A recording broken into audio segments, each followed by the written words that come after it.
Hey everyone, what's going on? We are back for another fun episode of the Retro Gamers as we are just barreling towards 100. Larry here.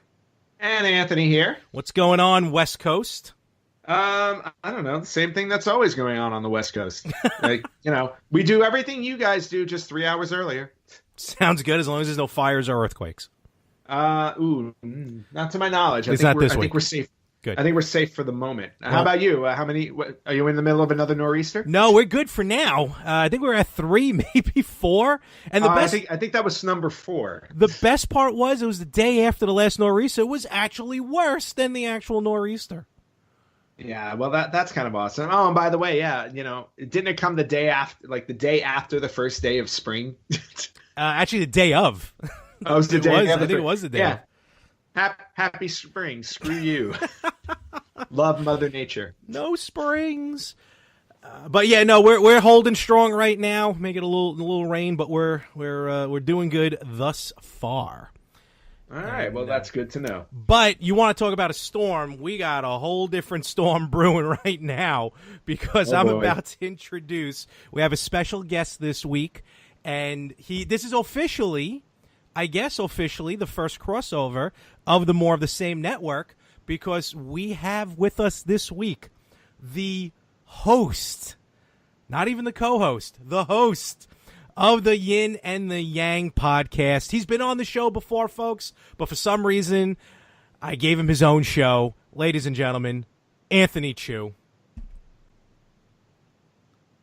Well, Anthony Chu. Hello. Paging Anthony Chu. Wait a minute. Oh, well, am I on the air? Yeah, you're on. So I'm sorry. I apologize to the both of you, Ant and Larry. I thought that I would have some type of introductory theme music, possibly. So apparently we don't do things like the way that we do on my show. I'm sorry about that, guys. And they're rolling their eyes now. You see it? Now, I promised you guys a power-packed show. And at the same time, I'm a guest, and I was already told by your producers and your technical team to curb the language, be respectful. This is your show. I have respect. I kowtow to the both of you ahead of time, okay? So just to let you good folks know, it is great to be back with my brothers for the fact that it's very, very rare that the three of us get to talk like this. So I really appreciate it and very honored to be on the show, really. Thank you for having me back. We're very happy to have you. And yes, you are right. We actually don't get a lot of opportunities to talk, the three of us, anymore, And for those of you who don't know, Anthony and I actually go all the way back, we can call it like PL, pre-Larry, or BL, before Larry, way back when. Anthony, that's what my parents say. I know. And, well, they say it for a reason. Anthony and I we actually grew up on the same block, so we have been friends for, about 33 years, 34 years. It's been a long time, man. Since the mid-'80s. It's like 85 or 86. Yeah, and then, Larry came along. I made it so much better. Kind of like Webster. We were a happy family, and then you came along. Oh, my God, Webster.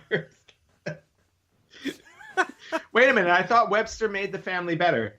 Well, that's a matter of opinion. I would think the equivalent would be Sam, the little redheaded kid that they added to Different Strokes.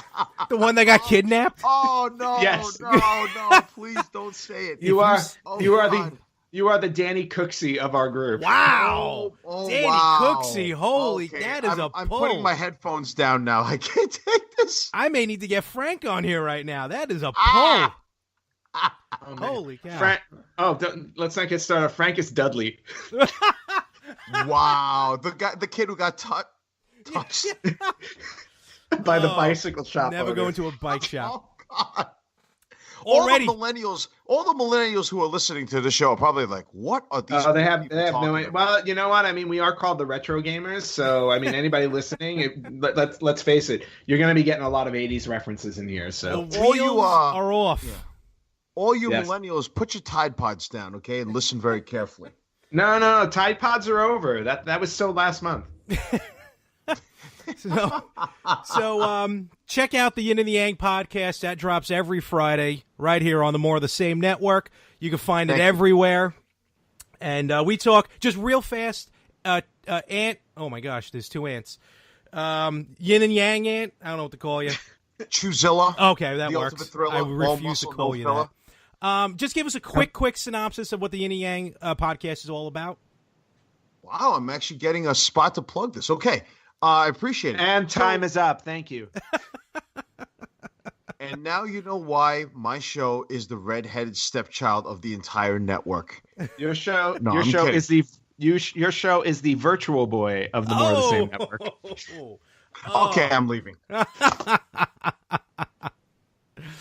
So give us a quick synopsis. All right, your producer told me to keep the headphones on, or else I'll never come back into the show. So, well, the show basically is the premise of it is we talk about mixed martial arts, traditional martial arts, health, fitness, motivation, and at the same time we do throw a lot of pro wrestling references in there because we're both fans.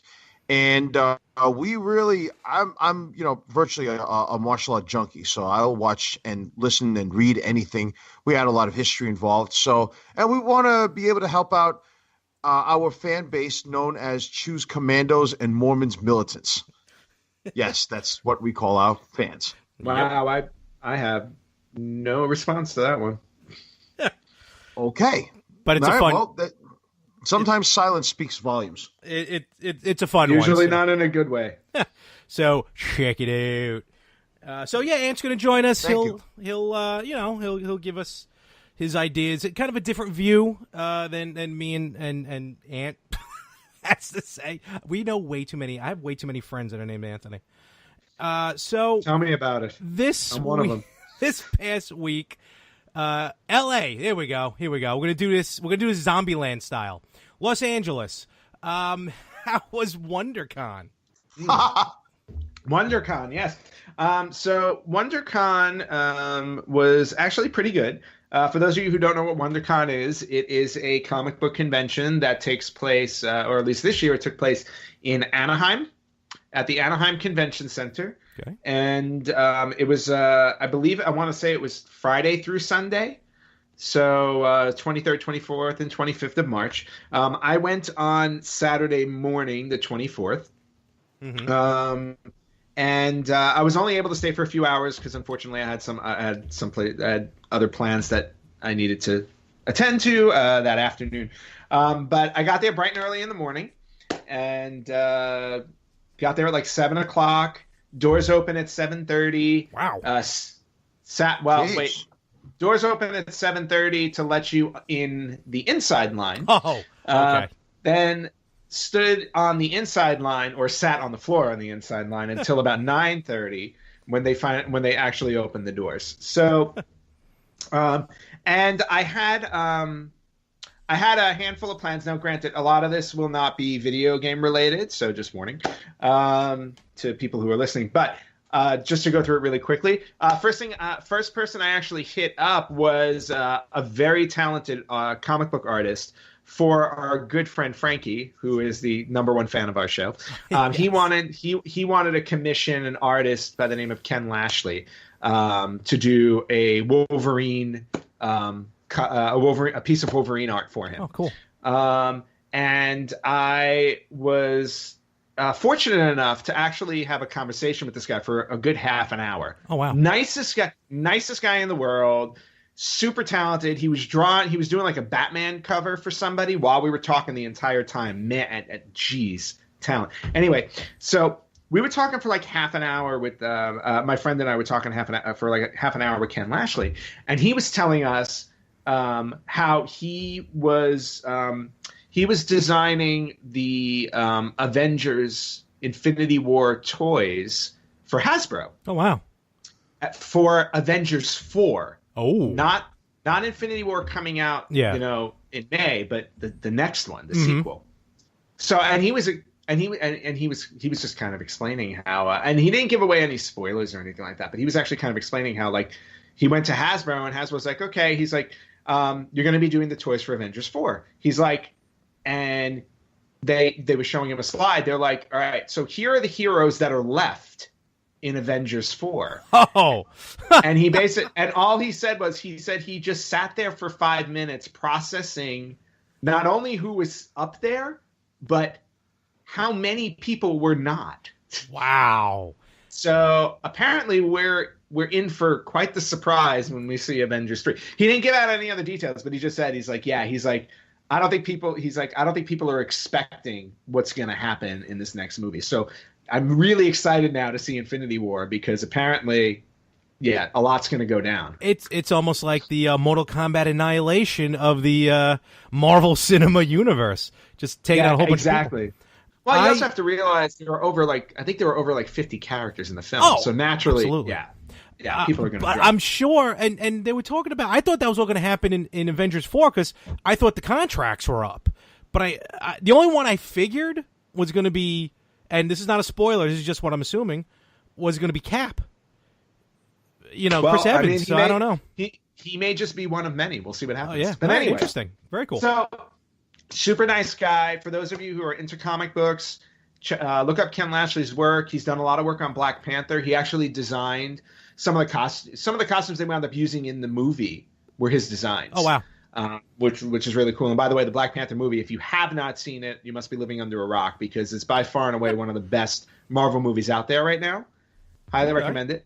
So did that.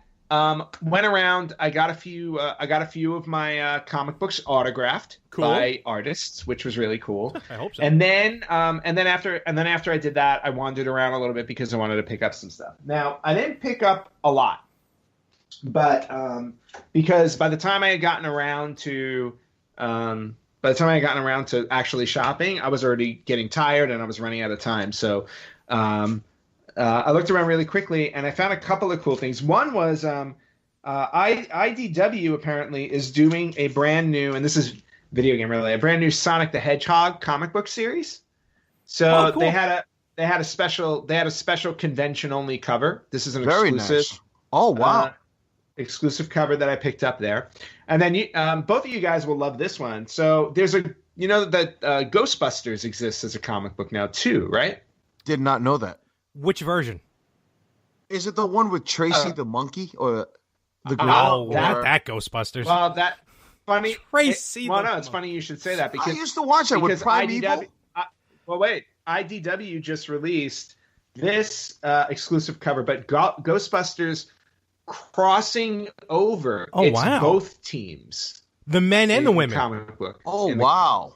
Yeah, the men and women will be crossing over. That's cool. That's what they should have done in the movie. And then the last thing I got, there's two parts to this, and it is game related, but now we're going into my board game thing. That's fine. Because for those of you who don't know, I'm a very avid gamer, board gamer, on top of being a video gamer. And one of my favorite game of all time is Clue. By far, best board game I've ever played. And I've been collecting clues for the last few years. So, so before I get to what I found at WonderCon, I wanted to share this story because sometimes what happens is I'll go to a Goodwill and I'll look and see if they have a version of Clue there. So a few weeks ago, I picked up this copy of Clue from 1986. Oh, wow. So this was the Clue that I used to play when I was a kid. Is that like an original OG 86 Clue, not just like a remake? No, this is the OG 86 Clue that somebody donated to Goodwill. So I picked it up and I open up the box and I'm noticing that the box is kind of heavy. And so I pick it up and I open it up and I'm like, okay, I go, this is the Clue that I remember, right? Like this board, right? And the pieces. But then when I picked up the board, I noticed that there was another board underneath it. Oh. So apparently not only did I get Clue from 1986, Yeah. But also in this box was a version of Clue from 1961. Wow. Holy crap. Yeah. Oh, so I mean, apparently no, it's okay. yeah, no, that's fine. The box, I guess they had both versions and the other box broke, so they just stuffed this one in here. And not only, wow. yeah, I mean, you can see the artwork on it. It's completely different. I mean, this is 56 years old. Or 57 years old. But not only is it the board for Clue, but I have all the original pieces as well. Wow. For the 1961 version. Holy cow. Unbelievable. Wait, when did you open the box? When you got home or while you were still there? No. I opened it when I got home. Wow, but man. Yeah, and it was funny too because I noticed it was heavy and I'm like, oh crap. I go, is there like a dead mouse in here or something? I don't know. That wasn't by accident, right? No. I mean, I bought the Clue on purpose because I collect Clue. No, he meant the other board, the additional board. The additional board. No, it wasn't by accident. They must have just, they wanted to get rid of it, so they just got rid of it. No, was it advertised? No. I picked this up at Goodwill. Okay, so then, all right, that's the idea. Like, in other words, they didn't say, "Hey, there's 2 Clue games." No. I just yeah. I picked it up. I picked it up. They charged me like $7. That's awesome. Yeah. And the reason why I brought that up is because something else that I found at the IDW booth at WonderCon was Clue, the graphic novel. That's awesome. For heaven's sake. Wow. Yeah. So, who killed Mr. Body? Read the graphic novel and find out. Oh, jeez. That is. Hey, listen, board games can be retro as well, so that works out. And the board games I have here are definitely retro. And this also comes on the heels, don't forget, that there was an announcement recently that they are making a new Clue movie, if you don't know that. I forgot about it. I think I did hear about that. So, and that first one is so good. I love the first one. So anyway, so that was pretty much my experience with WonderCon. Lots of people in costume, of course. So I wandered around and saw that. It was funny too because I went to a booth. There was a booth there where Rodney Eastman was signing autographs. Now, Rodney Eastman, if you don't know who that is, he's one half of the duo who created Teenage Mutant Ninja Turtles. Him and Kevin. Right. Yeah. Wait, is it Kevin Eastman? Yeah, Kevin Eastman. Kevin I thought you were talking about his brother. You said Robert No, Eastman. Are you thinking of Robert Miller? What's his face from Walking Dead? No, I don't know who I'm thinking of. But anyway, Kevin Eastman was there signing autographs. And then just as I was walking by, who should happen to cut me off but Leonardo and Michelangelo. And for some odd reason, the Green Power Ranger. I don't know what happened there. The Power Rangers and the Turtles did cross over. They did cross over. Okay, so then that's why he was hanging out with them. And then they had a girl with them who was walking around with a stroller, but she was playing the Ninja Turtle theme for them. That's awesome. That's like the 2 guys I saw at New York Comic Con who always play the Joker's henchman from '89 Batman. Right. When they're in the art gallery and they got the big boombox. That's basically what was going on there. So, that's awesome. But overall, like a lot of people in costume. I did see some video game characters. I saw some Street Fighters. I saw some Dragon Ball Z. I did see a very a hefty Sub-Zero. My man, Sub-Zero. Hefty Sub-Zero. I don't know. This Sub-Zero. This Sub-Zero had definitely been to the buffet or something quite a few times. But remember what I say. Hey, Larry, maybe he heard my Golden Corral review and just went there. Quite possible. Remember, I always say there's 3 types of people at a Comic-Con. There are women who dress up as Wonder Woman who can pull it off. Women who dress up as Wonder Woman who, God bless them, they're trying. And then there's guys who dress up like Wonder Woman. So you never know who you're going to see at WonderCon. Well, that's true because I saw a guy who must have been at least 6'5" dressed up as Zatanna. There you go. So, and that was interesting to say the least. I also got to see 2 guys come in and start cutting promos on each other. One dressed as Ric Flair, and the other dressed as Mankind. That is awesome. Can you imagine that? And the Ric Flair guy had the wig, the robe, and the WCW championship belt. Did he? It'd be awesome if there was a Ricky Steamboat. And Mankind had Sacco. So so anyway, so the few hours that I did spend at WonderCon were really cool. Had a good time. I will definitely be going back next year, and I'll probably be going back for a longer period of time. I did see quite a few different things. I missed Rob Van Dam. He was there. Oh, that's right. Yeah. He was there with Headlocked Comics. Yep.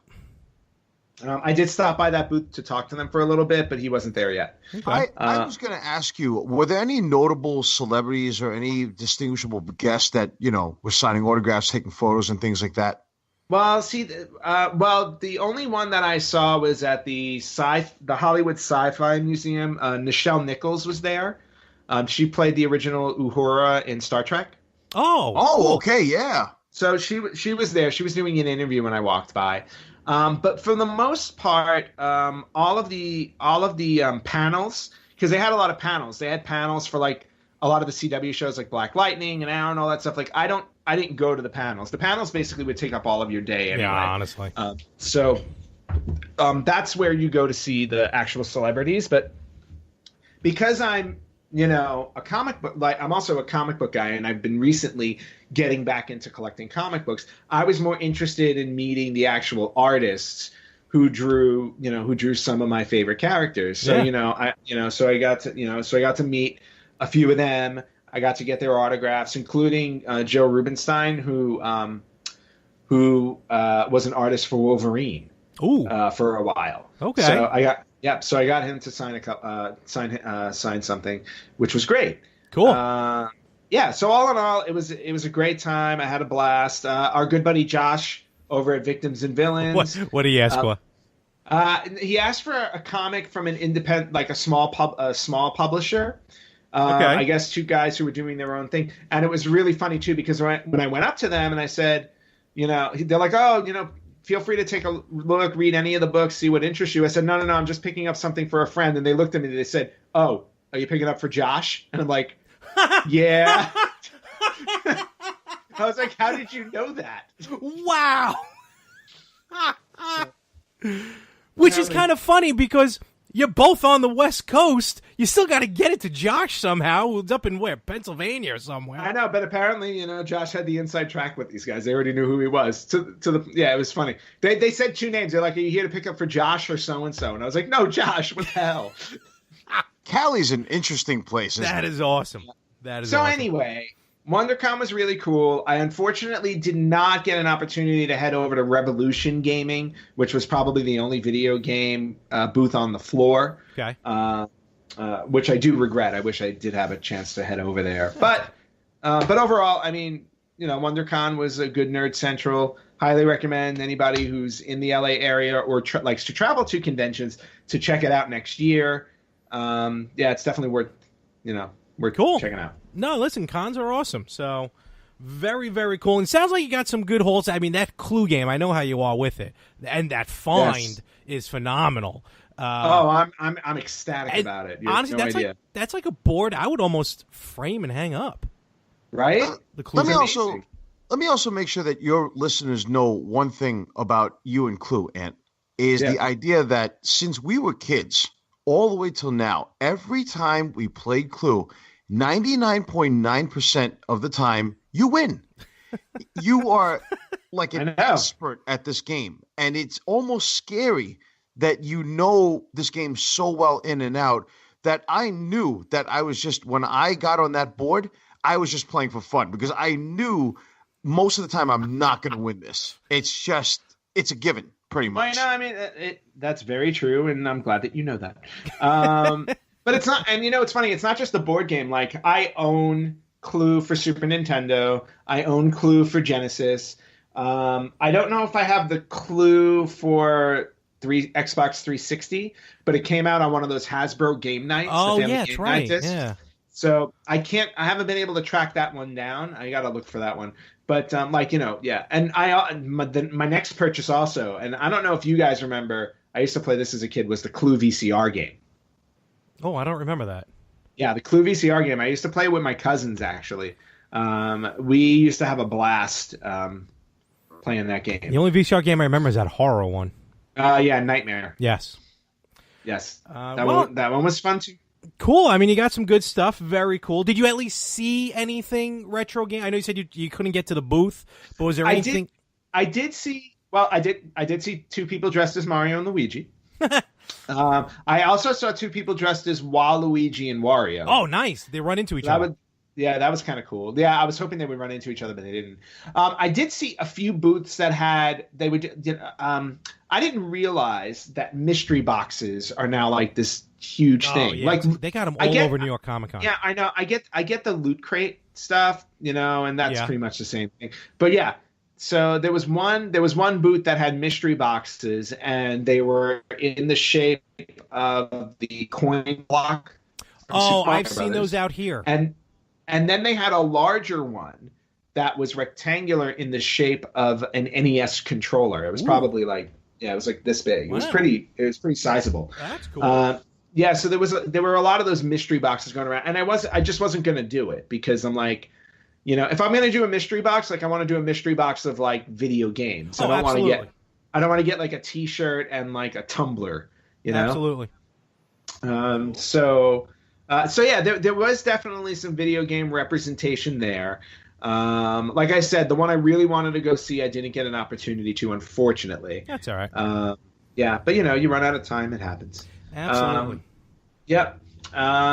And speaking of time, I know, I know earlier, and I want to segue into this because it's something I posted on the site. Okay. That I wanted to bring up because I showed you that cool Sonic the Hedgehog comic book that just came out or is coming out. Yeah. But is that a variant cover? Yeah, that's exclusive to WonderCon. Nice. You can't get it anywhere else. So that's why I picked it up. It was like $10. I don't blame you. Yeah, but it was really cool. But I had posted on the Retro Gamers Facebook page, which is facebook.com/RetroGamersPodcast. Mm-hmm. I had posted an article that came out where Sega actually revealed the secret backstory to Sonic the Hedgehog. I don't know if you checked this out. Oh, we talked about that last week. No, we didn't. When he was a rabbit? No. We talked about how he was almost a human boy. Oh. Right. Now, though, they came out and they actually brought up that they had this whole backstory to Sonic where basically, and I'll just read like a quick bit of this, but, Sonic the Hedgehog was inspired by Hedgehog the Human, a World War II fighter pilot. That's really? his... Yeah, so that's a fictional backstory. It's not real. There was no World War II pilot named Hedgehog the Human. I was gonna say. Just so you know. Like, what? Right. So basically, like, as they were trying to develop the character, they were trying to give him a backstory. Yeah. So in this presentation that the author of the backstory did, the one from Sega, they basically talk about this guy who flew a plane in World War II. His hair was always standing up, which led to him being nicknamed the Hedgehog. The nose art. Another guy nicknamed Hedgehog. Yeah, the nose art on the plane depicted Sonic. Okay.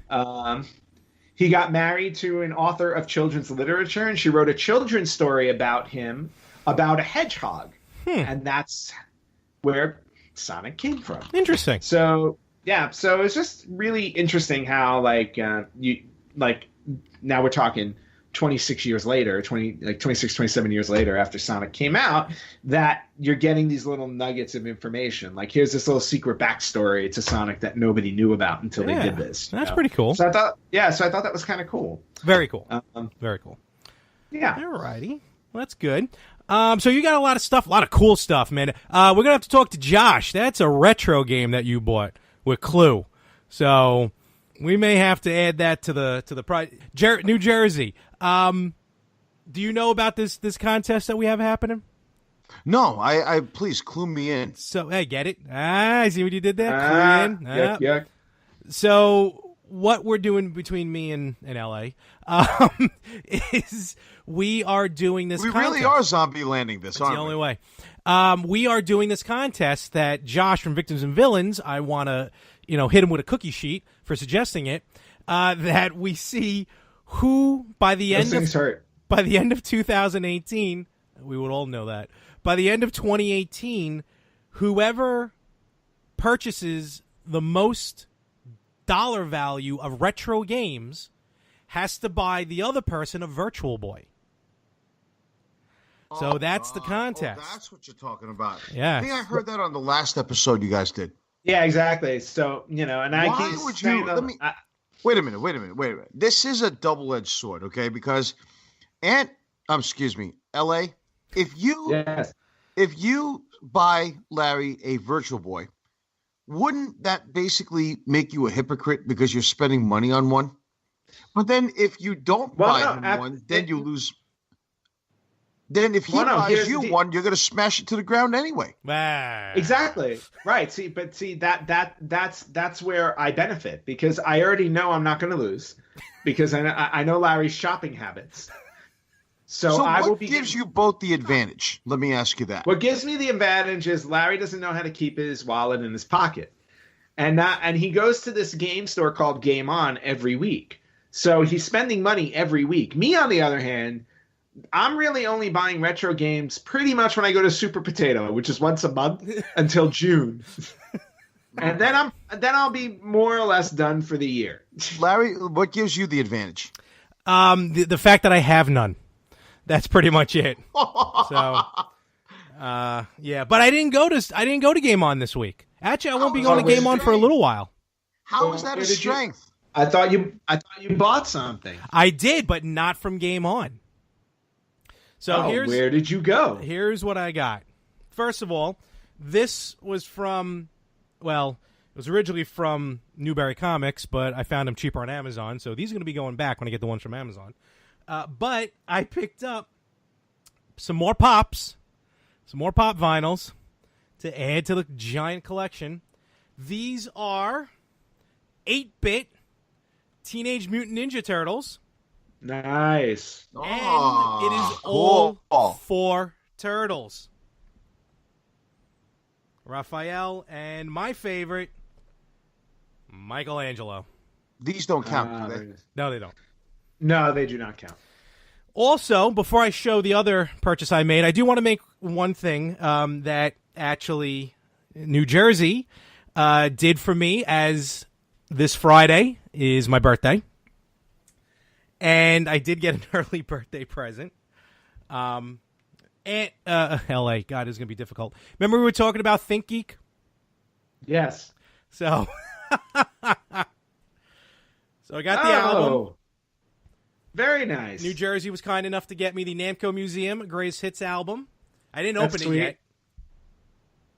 Now, LA, I've done something good for my boss for his birthday, the boss of the network. What have you gotten your boss for the network for his birthday? I gave him the greatest gift he can possibly have or get from me. My beautiful voice. And his frequent trips to the Orient. Larry? I'm allowed to say that because of New Jersey. Sorry. Long Island. Listen, I have a second gift for you as well. Uh-oh. What could that be? Besides Agita. And it's actually every single day. It's the gift of me. Drink it in, man.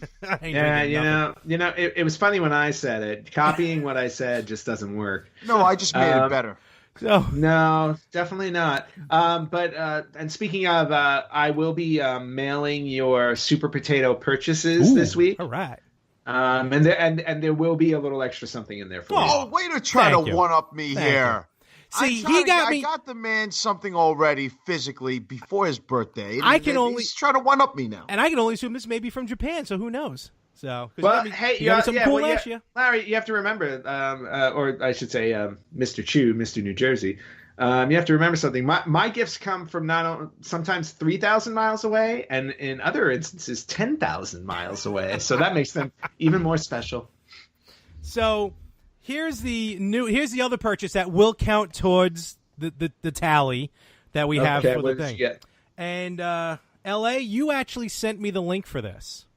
Oh. So I got on eBay Shining Force CD. Oh, you actually bought it? Yep. Wow. Nice purchase. And what is that? It's well, first of all, Shining Force is, I mentioned before, one of my Wait most... a minute, you don't even have a Sega CD. No, but it's at least I have it now.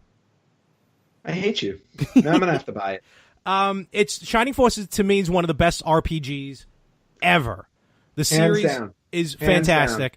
It was the first RPG I ever beat on Genesis, and there's Shining Force CD, and then there's Shining Force 3. Now, Shining Force 3 is the holy grail. That bad boy's a lot of money. But it's actually, did I tell you it's actually really cheap in Japan? You did not? Yeah, but the problem is you have to have the Japanese system to play it. Well, I would need a Saturn over here, and I don't know if I'm ever getting a Saturn. So it may be more a purchase just to have. Just so you have it? Yeah, and if it's a Japanese version, then maybe. Well, you also have to remember, though, Shining Force 3 on Sega Saturn there is broken into 3 parts. Well, Shining Force CD is 2 games in one. No, 4 games. Excuse me, 4 games in one. Which one? Which games are on it? No, I think they're originals. Oh, they're all original. Okay, I think so. So, but I don't know if you can tell in the camera, this is a really good box. I mean, the case. It's a beautiful box. One very minor scratch on the bottom, but it's on the back. It's not going to bother me. If you look on the inside here, let me just open this. It's been a while since I opened one of these. I mean, I even still has the foam inside to protect the CD. Wow. And the instruction booklet and everything. That is excellent. I've been staring at it for 2 days trying to figure out if it's a repro. Well, there's only one way to know. You got to test it. Yeah. Oh, well. But, no, Shining Force CD, so big time. I've been waiting for that for a very long time. Yeah. Happy I got it. You know what's interesting, too? You can buy, there are actual video game graders. I don't know if you're aware of this. Oh, I know. Yeah, I've seen those. Yeah, that you can send in and get them graded. You can actually get a graded copy of Shining Force CD on eBay right now for $1,200. Ooh, that's a little outside my range. Yep. Just a little bit. Well, it's sealed, and apparently it's a super high grade. So would that be considered a work tax deduction now this is an LLC? The Retro Gamers is not an LLC. No comment. No, the network. Oh, the network. Well, no, the money's coming out of the budget for the Yin and the Yang podcast. So that's where I'm getting all the money from to get this stuff. So, you want to talk about a Ponzi scheme, I mean, well, there are certain things that I do buy that are write-offs. So, because of my writing job. See, that's what I got to start to learn how to do. Well, I got to send some paperwork anyway to the... I was going to say, you got to be a video game writer like me. Yeah, I got to send some stuff to Erwin R. Shyster. So, but in any event, very nice purchases, very good stuff. I am very jealous about the Shining Force CD. I have to buy it now. We're 85 episodes in? Finally, I got something that makes him a little jealous. I like it. Well, I mean, of course, you know how much I love that series. Now he's going to go to Japan, come back with 4 copies of Shining Force 3. One thing I've learned about friendship with this guy, you can one-up him. Who, me? Yes, you. Who else do you think I'm talking about, LA? You can't one-up me. I'm the ultimate one-upper. Exactly. You see what I mean? That's right. I will always one-up you both. Hadouken! All right, everybody. It is time for this week's Cheat of the Week. And I chose a very specific game this week because our next segment is going to be focusing on games like this. So this week's Cheat of the Week is for the original Mortal Kombat for Super Nintendo and Sega Genesis. Ooh, okay. So, and it's one that a lot of people, I'm sure, know, but this cheat it's not so much a cheat as it is a secret, but, I consider secrets cheats sometimes. But for those who don't know by now, but, if you've seen the movie, you know that there's a secret character in the game called Reptile. And he's awesome. Right, and he's a great character to play against. He's basically Sub-Zero or Scorpion, but green. Mm-hmm. If you want to fight Reptile in the Mortal Kombat game, the way you do it is in the bridge stage while playing a one-player game, you need to get a flawless victory in both rounds and then perform a fatality at the end. If you do this, your next match will be against Reptile in the bottom of the spike pit. I think I've done it once. Yeah, I think same thing here. Like, it's so hard to get, flawless victory in 2 rounds and then manage to get the fatality off. So definitely a huge challenge there. But, if you are adept in the Mortal Kombat game and you want to play Reptile, that is how you do it. And that is this week's Cheat of the Week. Reptile wins. All right, and this time, we got a lot of stuff coming up here. We actually got a UFC fight coming up. We got WrestleMania coming up, so it's kind of the season of fights. I'm in a fighting feeling. I got going to 5 wrestling shows in a couple of weeks, so I'm ready to punch someone in the face. But I will do that digitally through my video games because fighters are some of the best games that I've ever played. There's a handful of really good ones. Oh no, you're absolutely right, Larry. I mean, the fighting genre has become one of the immensely popular genres in video games. I mean, it spans across like every platform, going back 30 or 40 years now. It's a very simple concept, gentlemen. Natural. Within our DNA, fighting is part of our DNA. It's either fight, flight, or freeze. Yep, and as a big fan of martial arts and somebody who practices in martial arts, you know this very well. Very much so, absolutely. And it's these games that have evolved from the very beginning, from the early 1970s, all the way till now, have just become unbelievable, absolutely unbelievable. Yeah, just last week, it was announced that there is a Street Fighter TV series in the works. Really? Yes. So, Mark Gordon and Entertainment One closed the deal to develop, produce, and finance a TV series adaptation of the Street Fighter video game franchise. Will the muscles from Brussels be a part of it? No. Thank God. And I think we're all better for it. So we're going to, there's no other information except for the live fact action? that, it will be live action. Cool. So we're gonna see, and I don't know necessarily. It does. We don't know like what if it's going to be on Netflix or regular television or cable or whatever it is. But we do know now for a fact that there is a Street Fighter TV series coming. So fighting games, and then as of April 1st, when Mortal Kombat drops on Netflix, fighting games are going to be in the forefront again of the news. So it'll be really interesting to see, how Mortal Kombat performs on Netflix, and then of course how Street Fighter performs when it comes out. But that just circles us back to today's topic, which is the history of fighting games. And now we've been playing fighting games for a really long time. I don't know what if you guys remember what your first fighting game was. Oof. Well, okay. Now, when you say that, though, let me also kind of remind a lot of the newer generation, meaning a lot of the younger people who are listening to this podcast, that this is not a time when we grew up. We didn't, when we were young, we're talking about like 5, 10 years old, 12 years old. We didn't have home game systems that have games to the caliber of what we have now. I mean, if you wanted to play a video game, you had to go to a video arcade. Believe it or not, there's something, a physical machine called an arcade, or a video game, a place to play video games. Let's put it that way. So a lot of young people may actually kind of look at this and be like, huh? Like something like that really existed? Well, no, man. I mean, arcades still exist today. I mean, they've evolved a bit. You have your Dave and Buster's and places like that. Right. But what I'm saying is that like when we grew up, we didn't have home game systems, until like the mid 80s, possibly. You know what I mean? Well, no, there was Atari, there was Coleco, so they did go back a little bit. Like my first system was an Atari 2600, and I think I was like 5 years old. So, but prior to moving to Marine Park, I was poor, so I didn't have anything. Oh, okay. Well, then that's you. Well, hey, look, man, my family grew up in poverty. I mean, it's like, no, dude, I'm just kidding. We used to play at my Nintendo. Absolutely. Well, if you want to talk about video game systems, they mean, or just arcades in general, these go back to 1976. The very first recorded video game, according to an article that I'm looking at, is 1976. That's my birth year. Knights in Armor. So is that technically the first one you played? No. But I'm just saying that it goes further back in time than that, so you have to go to an arcade for that. The first game I ever played was Kung Fu.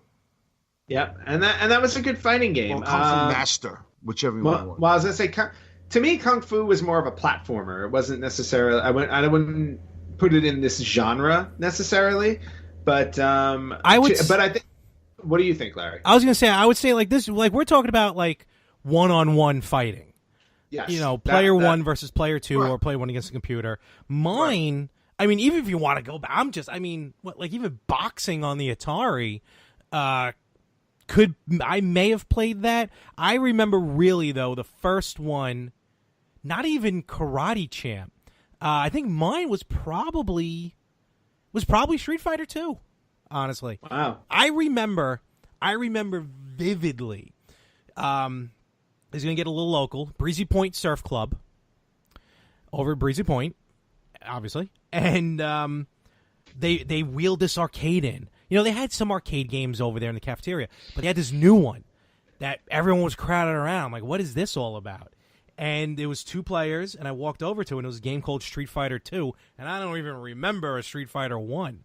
So I'm like, what is this? And I stood there in awe watching Street Fighter 2, the arcade. I remember that to this day. Yeah, and you have to remember, Street Fighter 1 wasn't really a success. No, it wasn't. So it wasn't at all.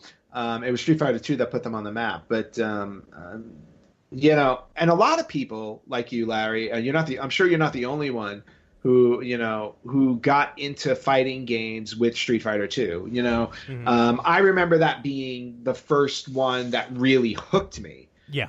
Street Fighter 2 definitely really hooked me, but there were games that I did play before Street Fighter 2 that were part of the fighting genre. Now, to Anthony's point, Knights in Armor is considered the first fighting game, but there are no copies of it, or there are no machines left to prove its existence. Like, it's just gone. The first one that you can actually find machines for is a game from Sega called Heavyweight Champ. Right. It was also released in 1976. Which was also released in 1976. And it was basically 2 boxers. That's it. Right. You had a boxer on the left, a boxer on the right. They were profile, and you fought. Okay. But then, getting into like our wheelhouse would be more in the 80s. And to your point, Atari 2600 had boxing back in 1980. I personally never owned it on my Atari 2600. Mm-hmm. So I have no experience playing it. The first one that I remember playing was in 1984, which was Karate Champ. Now, I played Karate Champ on my NES. It wasn't in 84. It probably was a little bit later. Yeah. But I definitely remember playing that one. I remember playing that later. Like, I remember playing that, like just like as a rental every now and again, but like years later, even probably after Street Fighter 2, the arcade game, came out. Because I always found that game a little difficult. And probably, and I mean no disrespect by this, karate didn't really, catch my eye. So I probably saw that. I was like, it's interesting, but where Street Fighter 2 had the over the top characters and some sci-fi like fireballs and everything. So that just caught my eye. Well, and when you're talking about fighting games, and it's understandable if you're not into karate, those games don't interest you. But I mean, when you think about it, the two sports, I guess, that would be the easiest to transition into a fighting game would be boxing and karate. And that's what these game developers did early on, because you had boxing on Atari 2600, you had a game called Karate on Atari 2600. On the Commodore 64, you had Super Black Belt Karate. You had another game called Black Belt. So, it was just natural to go into that genre. I remember on my Commodore 64, if I remember correctly, I had a game called Karateka. That I was about to say, Karateka was one of those really, really, I mean, it's really one of those hidden gems a lot of people don't know about, and it was a very smooth animation. It set a really high bar for games at that time. Right. And if I remember correctly, did Karateka also have 3 characters on the screen? I think there were 2 or 3. Yeah, I think there was a point where you had to fight 1-on-1, and then you had to fight 2-on-1. Oh wow! Exactly. Yeah, you did. I remember. And that was unheard of back in those days. Yeah, exactly. And it was also like one of the first games where like the animation in it was actually pretty advanced for its time. Like, the characters bowed to each other before you actually fought. It was actually really cool. And I think I still have a copy of Karateka on my Commodore 64. Oh wow! What do you mean all those discs that you have? All those discs that I have and still haven't gone through, but Karateka is in there. Okay, now let me ask you this: do you consider pro wrestling games to be fighting? I do consider them fighting games. I think in the instance of like what we're discussing though, like the ones I'm really because if they I don't mean to interrupt, but if you do count that. Then on my Commodore 64, I remember Micro League Wrestling. Oh, You had 3 characters, which was Hulk Hogan, you had Randy Savage, and you had Paul Orndorff. Yes, Micro League Wrestling, I actually owned that game as well. And you only fought 2 matches. On one on one side of the floppy disk was Hogan and Savage from WrestleMania. Mm-hmm. No, I'm sorry, that wasn't WrestleMania. We're talking like early 80s. Yeah. Like when Savage first came in as a heel, and then when you flipped it over, it was Hogan and Orndorff. And basically what you did is you basically just chose the move that you wanted to do with numbers like 1 through 4. And then the game decided who won the move, and then you saw a very pixelated image of the move happening. Right, exactly. So and you had really bad commentary from Jesse Ventura and Vince McMahon. Yeah, but it was for its time though, it was really good. Right. And I do agree with you, man. I mean, I do think wrestling games are definitely part of the fighting genre. Because of the fact that you can have one-on-one encounters in them, pro wrestling on NES, Yes. even the original WrestleMania, had one-on-one bouts basically. Right. So I would definitely lump them in. Even games like Karate Kid, based off of the movie The Karate Kid. The first couple of levels in that game, you were actually just fighting one-on-one against the Cobra Kai characters before you flew off to Okinawa.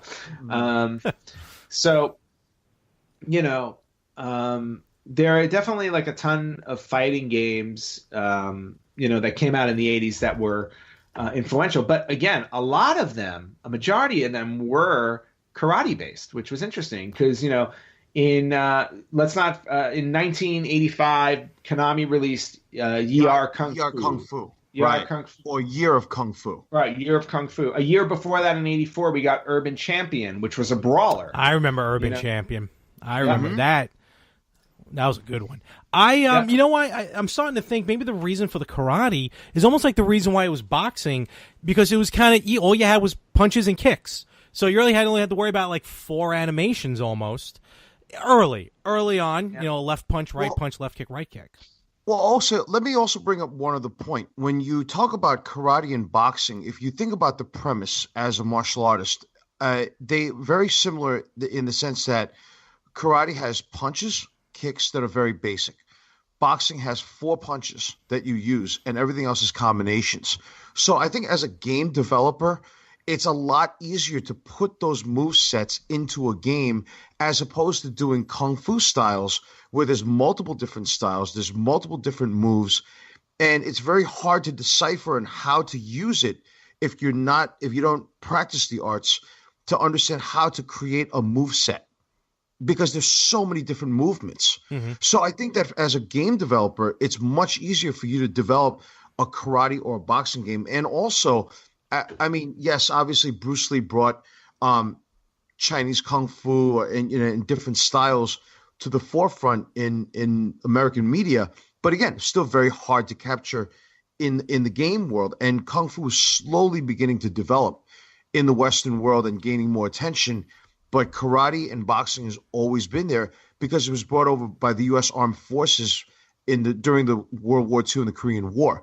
So people knew more about that, and they figured, I'm sure, that marketability-wise, they could see more dollars come out of that as opposed to coming up with a kung fu game, you know? I could be wrong about that, too. It could be, but, I mean, it sounds legit. I'll take it. I'll accept your answer. Thank you. Thank you. But, but now, moving on as we get through the 80s and we're getting through all of these different karate games, then we get, in 1987, the very first release of Capcom Street Fighter. Mm-hmm. And like we said a little bit earlier, Street Fighter wasn't exactly wasn't a success. And part of the reason why is because of its unique control system. Because when Capcom released Street Fighter in the arcade, they had very little experience making actual hardware. They worked on software, but they never, they worked on games, but they were never, they weren't into the hardware business. So what they did was they paired up with Atari to create punch pads for the cabinet. Oh, wow.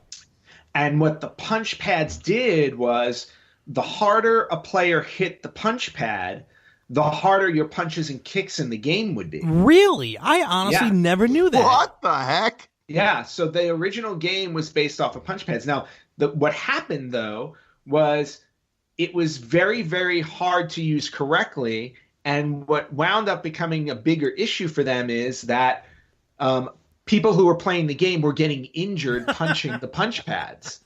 And as a result, they actually had to recall the cabinets with the punch pads, and then they reissued the game with the standard six button controller that we're all used to seeing. Now, I'm sure as a result of this, between having to recall it and then re-releasing it and everything, it was very expensive to do, and as a result, it was a commercial failure. However, we all know how the story winds up. Yeah. With Capcom and Street Fighter. But what happened before Street Fighter 2 was Capcom released a second game. Remember a game called Final Fight? Final Fight. Oh, yes. Yeah, Final Fight. Yeah. Yeah, Final Fight. Final Fight was cool. Yeah, so Final Fight was another combat-based game, and it was a side-scrolling brawler, and it was such a success for them that they decided to revisit the Street Fighter concept and create another Street Fighter game. And then, of course, that's when we wound up with Street Fighter 2. Let me also note two other things about Street Fighter. In Street Fighter 1, what's very interesting about that game is that as things started to get more realistic, the way that we see games now, Street Fighter if you look at the course throughout from 1976 all the way till now, these characters were so miniature. They were so small. And then for the first time, you see these characters are huge. And that was always something that when we were playing games growing up, remember how I used to always say to you when I came over to your house, why are these characters so small? And then all of a sudden when Street Fighter comes out, we're like, whoa, Now, also, keep in mind of one other thing. When these games started to come out, what also made Street Fighter very different is that now as technology is getting better, different styles are beginning to come out now. You start to see different things. And also, when you talk about game consoles, don't also forget the game Bad Dudes. Bad Dude versus Ninja. Right? Yeah. And now, Bad Dudes, what's interesting is that was the first game, right, that actually had a character speak. And he would say, I'm bad. That was the first time I ever heard in any video game a character speaking. You know what I mean? Yeah, well, character speaking, they go back before that, but still, yeah. I mean, Karate Champ, yes. You would hear, like Red Wins or something like that. Right. They definitely go back a ways, but you're right. You didn't hear it that often. So when you did hear characters speak, it was like cool. It was a really big deal. But getting back to our fighting game history. we were talking about how Final Fight did so well for Capcom that the Street Fighter season coming out with Street Fighter 2. And then, of course, Street Fighter 2 set the bar for fighting games moving forward, at least in terms of, this style of game.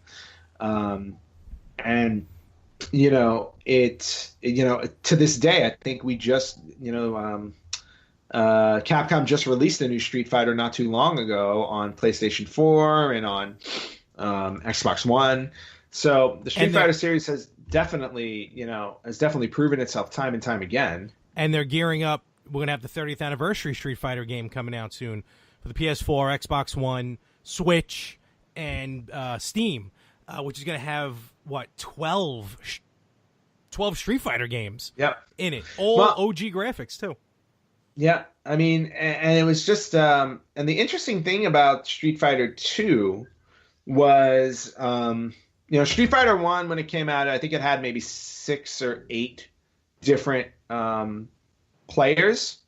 No. Remember correct? The very first Street Fighter, you can only play as Ken or Ryu. Oh, that's right. And the villain was Sagat.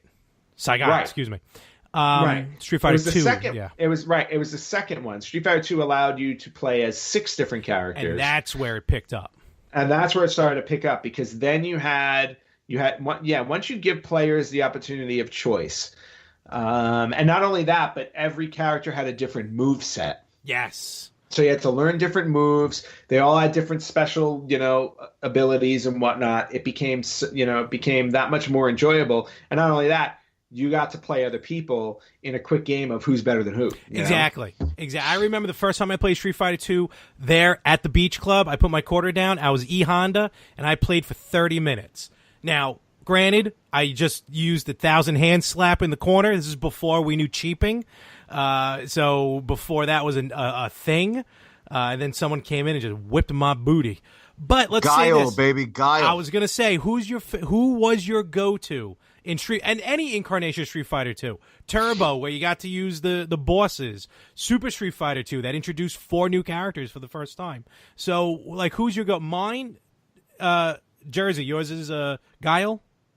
Well, it was Guile, but then I used E-Honda better. And the reason why I used to, because when kids used to bully me and basically said that I looked like E-Honda, that's when I used E-Honda, and I beat everybody there you go. half to death properly.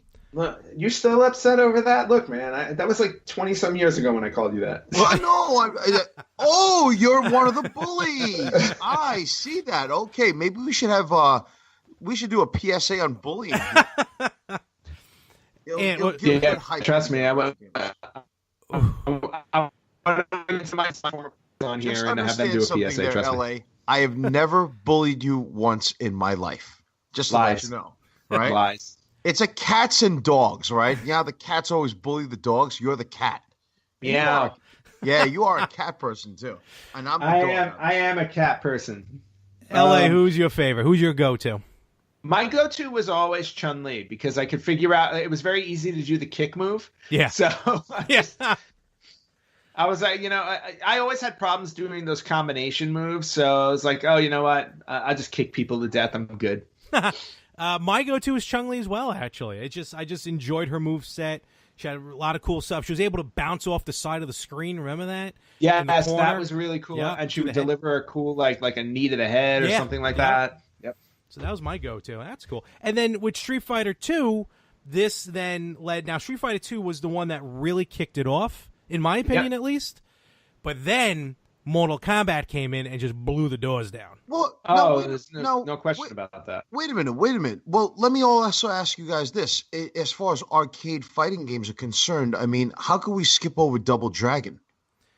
Because that doesn't necessarily fall into this. Double Dragon was more of a platformer. We're talking one-on-one. Yeah, we're talking fighting genre one-on-one. I was just saying that Double Dragon's a very revolutionary game as well, Right. I mean, and so is, we didn't talk about it in the 80s too, but obviously Mike Tyson's Punch-Out set the standard for boxing games. Oh, yes. And then, of course, after the infamous Robin Givens moment, we got Punch-Out. His contract was up. That's what happened. I know. But anyway, the Punch Out series did for boxing games what Street Fighter 2 did for fighting games. It basically, Agreed. And Larry, I know you brought up Mortal Kombat, but before we get over to Mortal Kombat, because that totally changed the direction of fighting games, you're absolutely right. I was like, but on the heels of Street Fighter 2, once Street Fighter 2 came out and became such a big success, there were a ton of companies who were trying to take advantage of that by coming up with their own similar fighting games. So just to shout out a few games, especially one franchise which is still going to this day, if I'm not mistaken, but SNK, the company SNK, wanted to do a fighting game for their Neo Geo arcade, and they, based off of the Street Fighter series, they came out with a game called Fatal Fury. Yes. And that came out 7 months after Street Fighter 2 was released. Oh wow. The issue with that one was also, not so much an issue, but they only had 3 playable characters in the original one. It was still successful enough that they did make multiple sequels to the franchise. Some of the other games that came out on the heels of Street Fighter were Samurai Showdown, World Heroes, and a very, very popular fighting series, more so in Japan, I think, than here, but King of Fighters, which which was releasing a game every single year for like a while. Neo Geo, I mean, that was the system of fighters. Yep. It really crazy. was. It was just all fighter. It really was a lot of fighting games. Yep. It was just a ton of fighting games. Like, we can spend like 5 minutes just like, listing every fighting game. And that's exactly what you got with the original Mortal Kombat. And in that game, you had 8 players that you can choose from. Yep. And for the first time ever, in a fighting game, they did they did not motion capture. They did video capture of actors doing the moves. Yep. Right. And they inserted it into the game. And that changed everything. And Absolutely. also, who was your go-to character to play in the arcade? Sub-Zero. In the first one, Sub-Zero. Raiden. Yep. I went Raiden.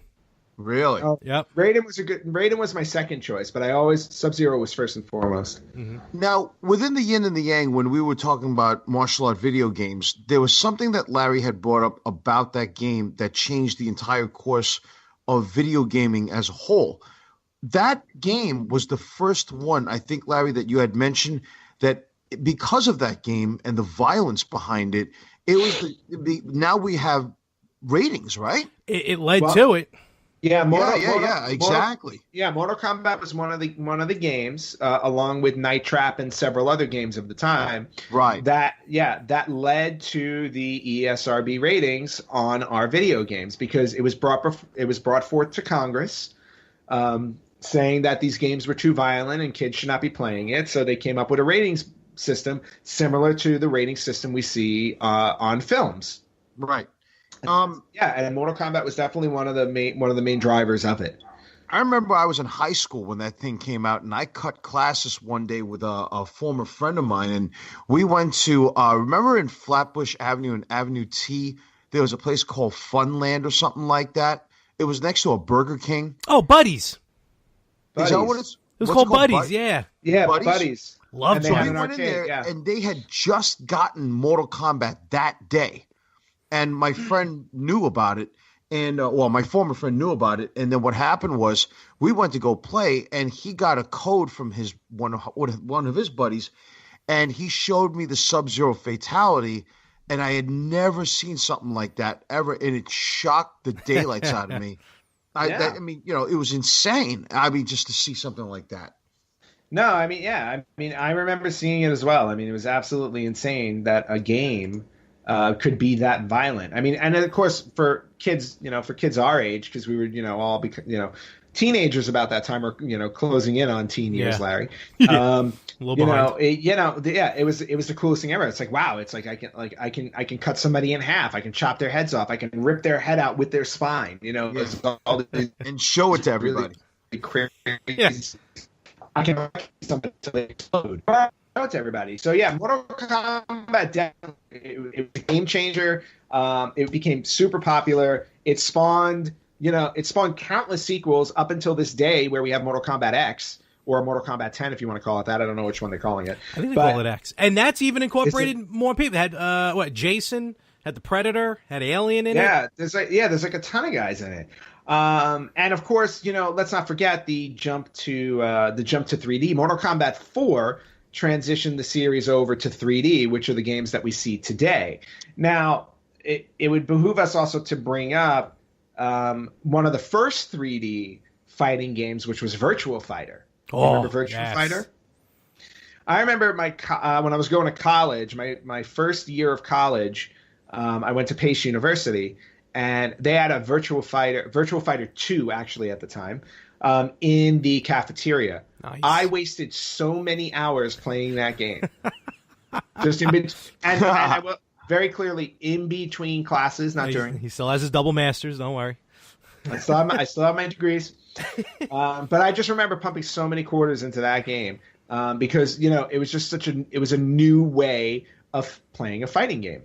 See, kids, you can geek out, nerd out, right, and study hard, but yet still rock those video games. Oh, yeah, no question about it. There's a way to find balance. By the way, when Mortal Kombat came out, let's also not forget one of the single worst copycat games of Mortal Kombat or Mortal Kombat-like. Larry, I know this is your favorite game. It's called Pit Fighter. Oh God! I've been waiting to mention this during this whole conversation. Pit Fighter. Actually, Ant, I hate to burst your bubble, yes, but Pit Fighter predated Mortal Kombat. Oh, did it really? Okay, yeah. I thought it was a competitor at the same year. No. No. Pit Fighter, I think, Pit Fighter came out. It was in 1990. Yeah, Pit Fighter came out in 1990. Mortal Kombat didn't come out until I think 92 or 93. They used digitized photographs for their characters, according to the article. Game was terrible. Exactly. Right. And it had, but you know what? The cool part about it was you could have a one-on-one-on-one. You had like a triple threat. You were able to have this, which that part was cool. Beyond that, the game was garbage, in my opinion. But you know what? Then Mortal Kombat took that concept and they perfected it, and they made history doing it. To mention, just to talk about at least my personal opinion on the 3D Virtua Fighter, awesome. Tekken, I mean Eddie Gordo, come on now. Tekken, yeah. Tekken was phenomenal on PlayStation. It helped PlayStation. Yeah. But I honestly never really got into the 3D fighters. I wasn't crazy about Mortal. I'm not saying it's a bad game. I just never got into the 3D, like Mortal Kombat 4 and all them. I was more that. I don't think it was even a traditionalist back then, because there were still some 2D fighters like Darkstalkers, well, that was really the only other one I can think of. But there were some other ones that were still 2D. No, there was Fighters. You had Darkstalkers. You had Eternal Champions. The Alpha series, Street Fighter Alpha. Well, yeah, Street Fighter Alpha, and let's also not forget Marvel got into absolutely the fighting games also. It started in '94 when they created X-Men: Children of the Atom. Yep. And then they followed that up with Marvel Superheroes. And then we got our first crossover franchise, X-Men versus Street Fighter. Great. And then we got into the ultimate franchise, which was Marvel versus Capcom. Which led to the single-handedly probably greatest fighter game of all time, Marvel versus Capcom 2, with the only decent home console version being on the Dreamcast. Yep. So that game came out in 2000. It had 56 different characters. Wow. From the Marvel and Capcom franchises, and you chose. And it was played. It was a 3-on-3 con. Yep. Not at the same time, but you were able to tag out. Yeah. Okay. Let me ask you were able to tag out. You were able to do combination moves with your partners and stuff. It was really cool. Okay. Now, do you boys actually consider Marvel vs. Capcom, as great of a game as it is? Do you really consider it to be a fighting game? Because I think that's more of like a cartoon action type game. But you're still fighting. They're really right. But I mean, it's still like don't take the topic literally. You know what I mean? It's still one-on-one fighting. Right. Well. Yeah, no, it's not like, if we were talking about like Marvel Ultimate Alliance or X-Men Legends, like I would say it was not, because those games were more of like strategy, platformer, action, adventure kind of games. These games were you had one guy on one side of the screen, one guy on the other side of the screen, and you fought it out. Like, I think that my favorite going back to Mortal Kombat for a quick second here, my favorite Mortal Kombat, or one of them, was the one where they introduced each character to have different martial arts styles. You can switch to a weapon set and then a specific fighting style. Was that 4? Was my favorite one. That was Mortal Kombat 4, I think, was the one that introduced weapons. That was 4. I loved it. I loved the idea that it showcased different styles and different arts, which is phenomenal. Because as a martial artist, you can actually know how to counter it. So in other words, if you use Taekwondo, and let's say somebody had Taekwondo, you can actually counter that because it has a lot of kicking. You can use a style like Wing Chun that is mostly hand movements, which is close range fighting, and you can use that to oppose a long range distance fighting. You know what I mean? Yes. So it was a thinking martial artist type game, which is what I loved about it. What were you saying, Larry? I'm sorry. No, I was going to say, you know, with the 2D, with Marvel vs. Capcom, the Street Fighters, the Mortal Kombats, the all these type of games, what are some of the lesser known series maybe that you might have enjoyed? Like me, and listen, when I say lesser known, it's like right bordering lesser known versus like just classic gaming. Soul Calibur. Well, Soul Calibur wasn't a lesser known one, and I was actually going to say that for mine. Soul Calibur was a very popular series. I mean, I got a different game from me, but go on, Andy. Yeah, no, I was going to say Soul Calibur, and I still have, I think, Soul Calibur for my my Sega Dreamcast. Okay, that's a great one. Yeah, no, that was a great one. It was an excellent series. It spawned several sequels. I don't, it's been a while. I think there's a new one on the way. So, yep. I mean, so this is a series that has definitely lasted the test of time. I would say if I had to pick the 3 most successful franchises, at least in my brain, it would be Street Fighter, Mortal Kombat, Soul Calibur. Okay. In terms of, you can throw more Marvel Capcom in there as well. There have been so many iterations of it. I think those are the ones that have outlasted the test of time. If you're talking about ones that are a little more obscure, I remember specifically one on the PlayStation called Rival Schools. Do you remember Rival Schools? Yes. No, what is that? I remember. I remember that one for a completely different reason, I think, than everyone else does. Well, Rival Schools was actually, if I remember correctly, it was 2 discs too, and it's exactly the way that it sounds. You played characters from different high schools, and the object was to battle it out. So, but you had like a cheerleader, you had a baseball player, basically people you would Catholic schoolgirl. The Catholic schoolgirl. Which Larry remembers, clearly. It was on the cover. And you would basically battle it out to see, whose school was best. I remember that one. That was a good one. And you probably remember this one, L.A. I don't know if Jersey will remember it. I loved Justice League Task Force on the Super Nintendo. Not a lot of people do. It really didn't get good reviews, but it's Justice League. It was just a DC fighter, and it was just really, really fun. Yeah, no, I mean, and let's not forget, DC also did DC did do some crossovers with Mortal Kombat. There was Mortal Kombat versus DC Universe. That was a good one. Like that. Yeah, there was. So I mean, DC's definitely had their impact, but I agree with you. I remember the Justice League one that was fun. And then I also remember Marvel Superheroes War of the Gems, which was based on the Infinity Gauntlet storyline, which we're about to see in theaters. Mm-hmm. But, Jersey, do you have any games that you remember that were kind of like that weren't the popular fighters? I don't remember any specific franchises that I can say, but there is one game that stands out quite noticeably in my mind that many people don't give any credit for and don't really recall it. This is the very first time I've ever seen blood violence in a game. It was in 1992. They introduced a game called Time Killers. All right. Yes. I mean, for those of you who don't really know, prior to Mortal Kombat, this is almost like an animated type game instead of it being realistic looking. And you had people who had these weapons that they would fight. and you could literally saw off somebody's hand, somebody's arm, somebody's head. It was violent, man. We've talked about it before on the show, yeah. Right, and I'm surprised that game didn't start a rating system because it was insanely gory. It never got a chance to see the light of day Exactly. on home consoles. I played it in the arcade. But Time Killers is just that was really out there. Yep. I mean, for me, but that's all I got to say about that. All right, and then of course, just to really like wrap this up because I know we've been talking about it for a while.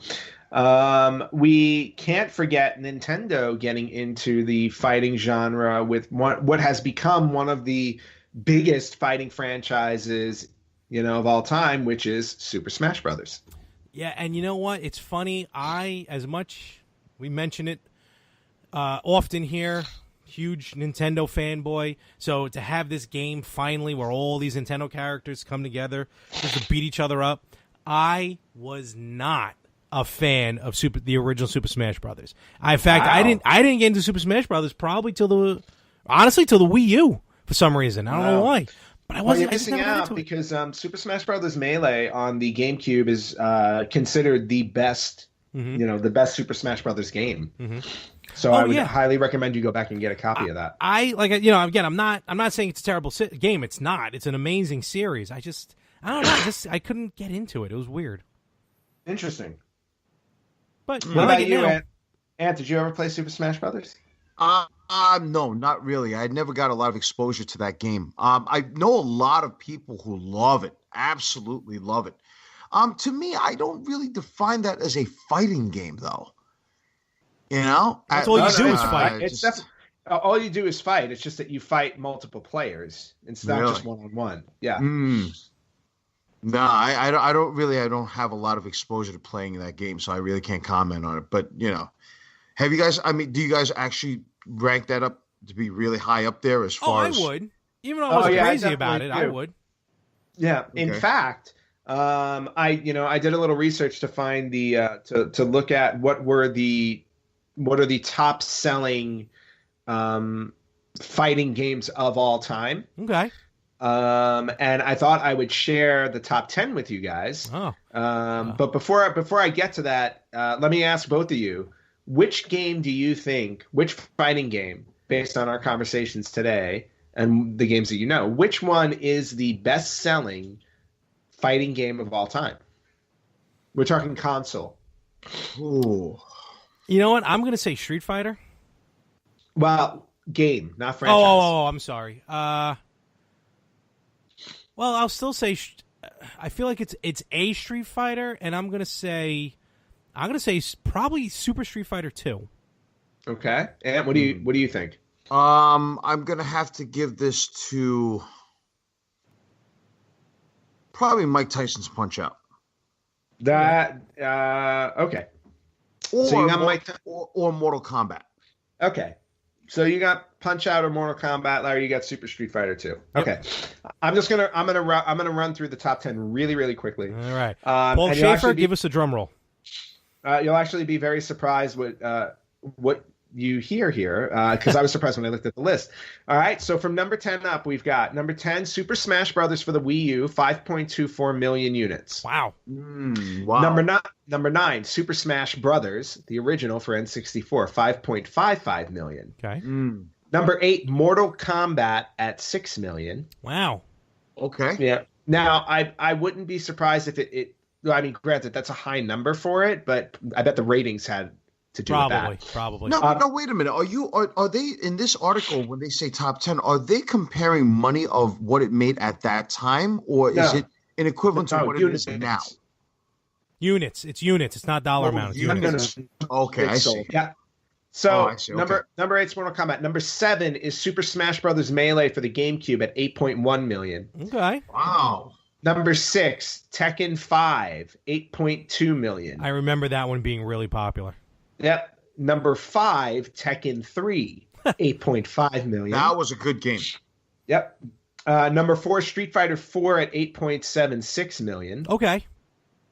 Number 3, Super Smash Brothers for the Nintendo 3DS, 8.8 million. Amazingly, that was a good version. I don't know why it was better than the Wii U.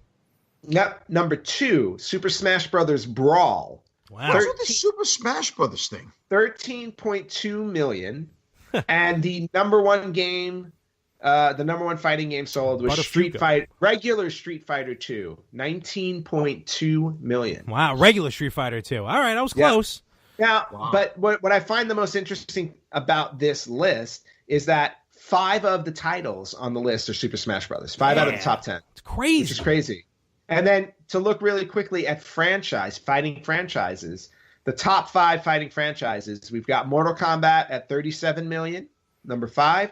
Number 4 is Super Smash Brothers at 40 million. Number 3 is Street Fighter at 44 million. Wow, that's and then number 2 and number 1 will surprise you, or at least number 2 will a little bit. Number 2, because this is considered a fighting genre, and we have not talked about it at all, Dragon Ball.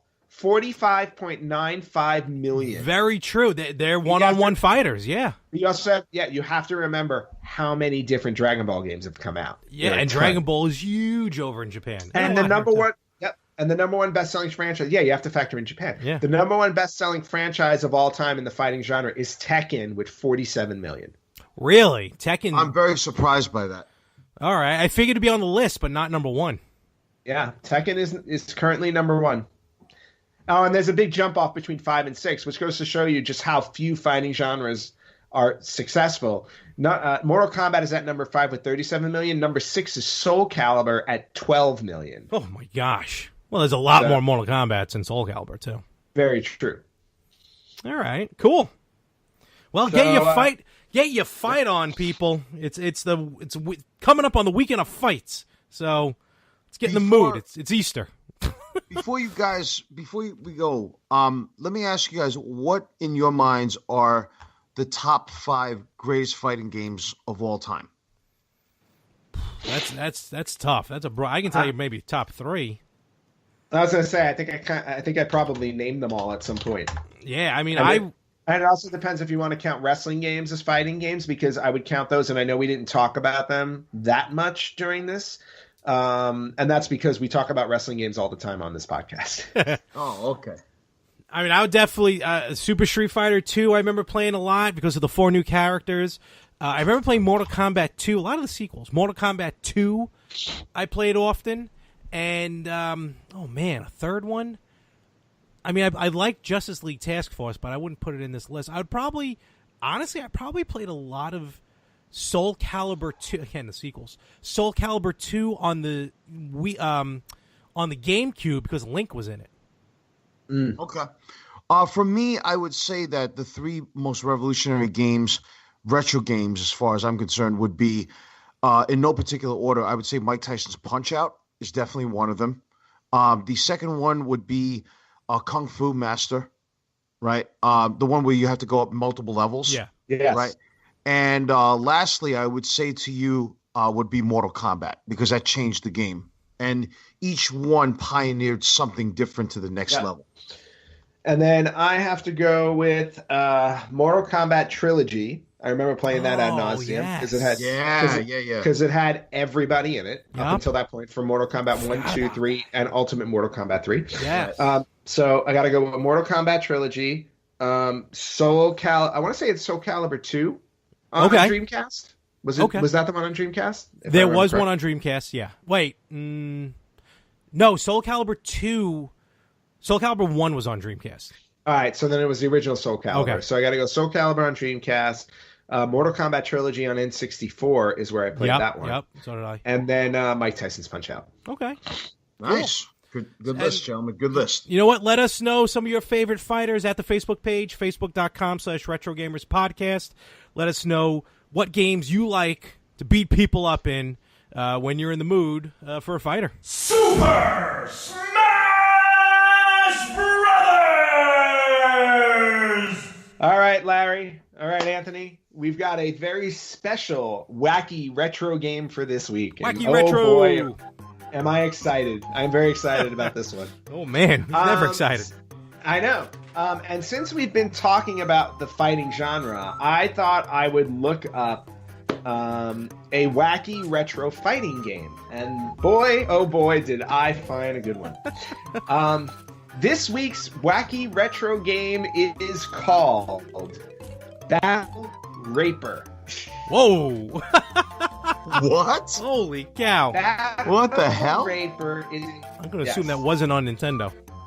Battle Raper is a, as you can tell by the title, it was a very controversial erotic video game developed and published by a company called Illusion Soft.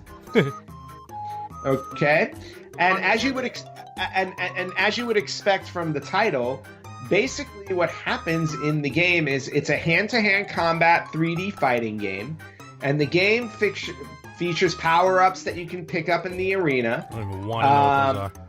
Yep, and then the female characters will lose their clothes as they take damage. Oh, Good jeez. grief. Oh, jeez. And your special moves include sexually explicit grapple attacks. What does this mean?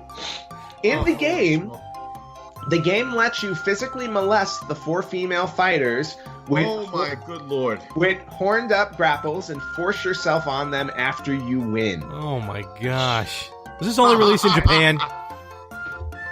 All right. Besides single and multiplayer modes, there was a story mode. Gangbang mode. Yeah. And you know, there was unlockable artwork and animation in the game. Artwork. And there was also a feature to allow you to freely molest any of the 4 female characters whenever you want. Obviously. Now, obviously the game became notorious because of its forced sex elements. And yes, this was a Japanese game. It was released on Windows, so you can actually download it for your PC if you want. And so they decided, you know, because they were getting so much flack for the whole simulation of rape in the game, that in the sequel, They made a sequel?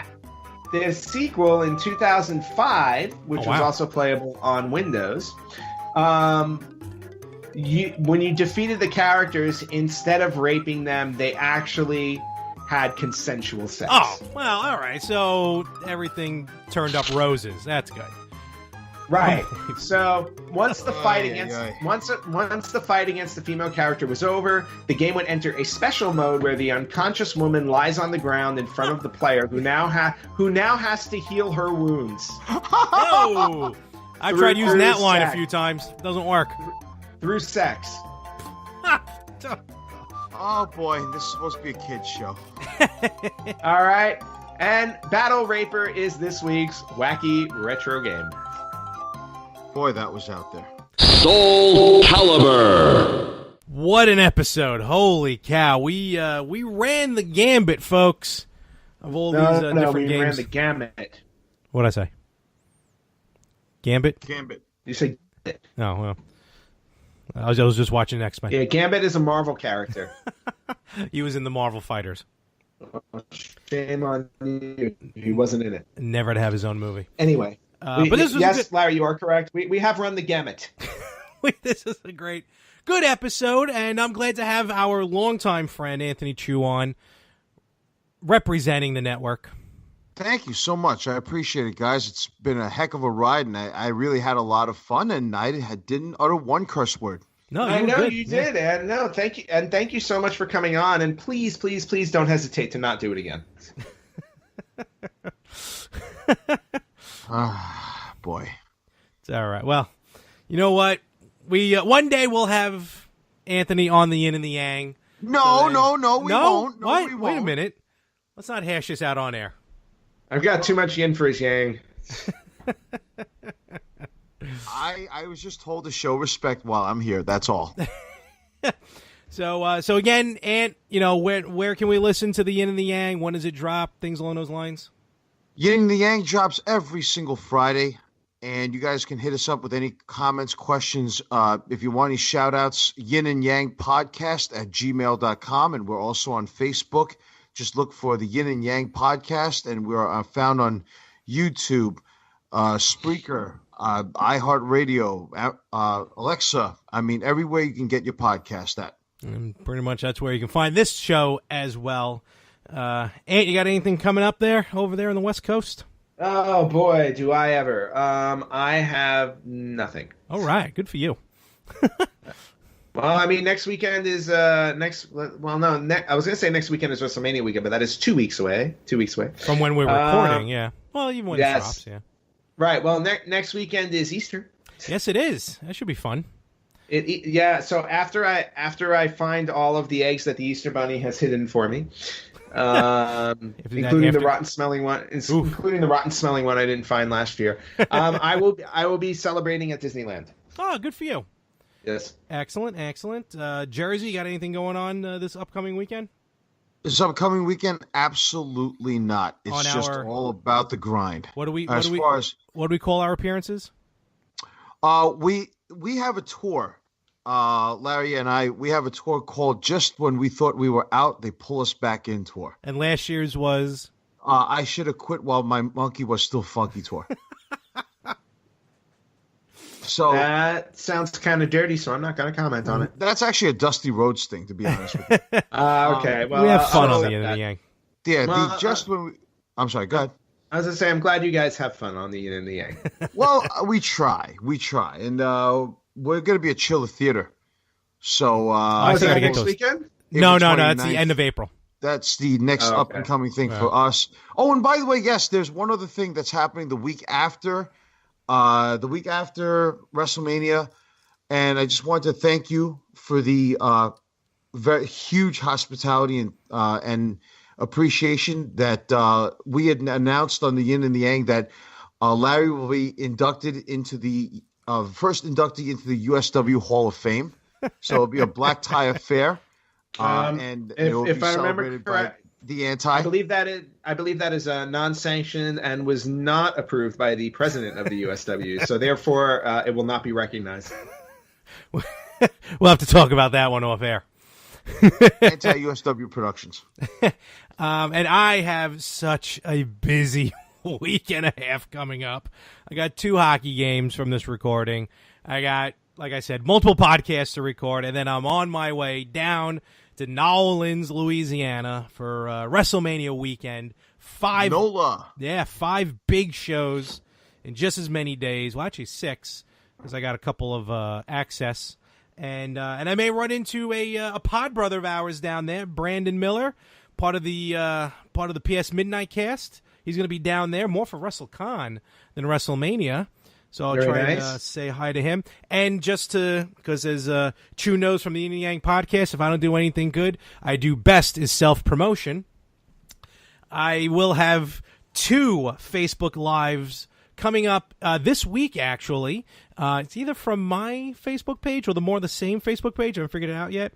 But they're both Roads to WrestleMania and Roads to WrestleCon with my special guests, Glenn Notaro and Brandon Miller, respectively. So we'll be talking about all things Mania, all things of the Indies during Mania. Don't worry. For the invite. That's a whole different episode. This is sort of like the pilots. So don't worry. Sure. Whatever. I only worked for the company. Again, that's later on. That's later on. Wow, he's gonna play that card till the end of days. And you two will never live it down. Hey, listen, I got the most out of that. So I got my shout out from Layla. That's all that matters. If you want to call that a shout out. She's a fan of one of our podcasts. We're not going to tell you which one. She is a fan of one of our podcasts. She's also friends with one of us. I wonder who it is. So check it out on Facebook. I'll be on there soon with Glenn, who's the highest paid podcaster soon, or the more the same network, and with Brandon Miller, who knows everything there is about indies. So check that out. But of course, here you can find us pretty much everywhere that Chu just said.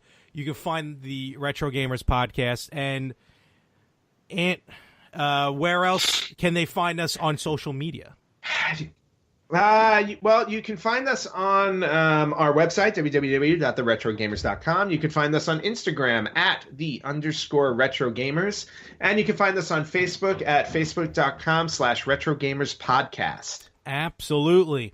And with that, again, all joking aside, Anthony Chu, thank you very much for joining us this week again. Yes, Dan, it was a pleasure. Had a blast. Thank you so much, gentlemen. Have a great one. Thank you so much. Absolutely. And Ant, I'll talk to you soon as well.